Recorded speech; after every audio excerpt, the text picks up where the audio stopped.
So there's three methods to shutting off the iPhone X. So the first method, you just want to hit the power button and the volume up button at the same time and then hold it for 3 seconds.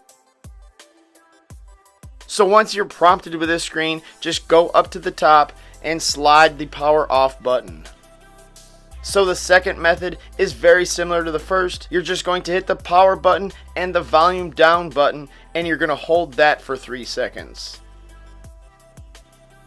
So once you're prompted with this screen, just go up to the top and slide the power off button.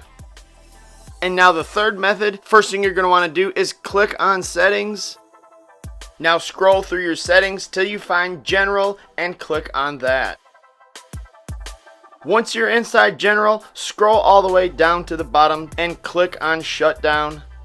And you will once again be prompted with this screen and just slide the power button off.